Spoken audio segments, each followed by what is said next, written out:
وشەی ئەڕەحمان خۆی پێوترێ سیغەت الموبالەغە لە زمانی عەرەبیە.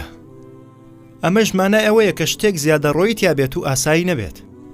بۆ نمونە ئەگەر تینوت بێ، ئەگەر تینوت بێ ئەوە جیایە، یان ئەگەر تووڕە بێ ئەوەش جیایە، غاضب. تەنانەت ئاتش ئەگەر تینوو بێ، بەڵام ئەگەر بڵێ عاتشان، ئەمە مانای ئەوەیە کە خەریکە ئەمری لە تینووە.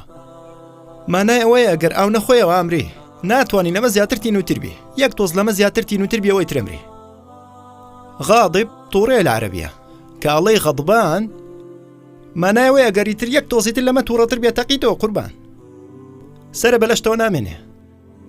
ئەزانن خوای گەورە فەرمێت ئەڕەحمان، ئەزانی ئەو مانای چییە؟ زۆرترین بێسنوورترین جۆری ڕەحم و بەزەیی، بێسنوور بە بەزەیی، تەسەوور ناکرێ. ئەو شتەی تر کە بۆمان دەرەکەوێت لەسەر شێوازی ئەم وشەیە ئەڕەحمان، چونکە سیغەت الموبالەغەیە. هەنێ لە زمانزانان ئەڵێن کە ئەسڵی سیغەی مبالەغە ئیسم فاعیلە. ئەمەش مانای ئەوەیە کە ئەمە لە ڕوودانە هەر ئێستا، لە ڕوودانە هەر ئێستا.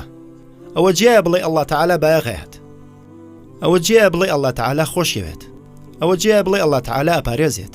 بەڵام شتێکی ترەکە بڵێ ئەڵڵا تەعالا ئەمپارێزێت کەی هەر ئێستا.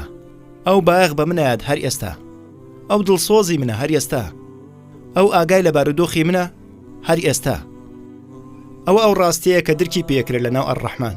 وا لە منەکات کە بیرکەمەوە، وا لە تۆ کات کە بیرکەیتەوە کە چۆن ئەڵڵا تەعالا خۆشەویستی خۆیم نیشانەیە هەر ئێستا، یەکسەر، سبەینێنە دواترنا.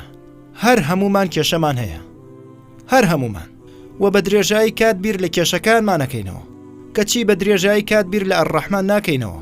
ئێمە بەس بیر لە کێشەکانەکەینەوە، کەچی بیر لەوە ناکەینەوە کە ئەڵڵا تەعالا لە چەندها کێشە ڕزگاری کردوین. چونکەوە سروشتی مرۆڤە، ئێمە قەدری ئەو شتانە نازانین کە هەمانن تا ئەو کاتێک کە نامێنن.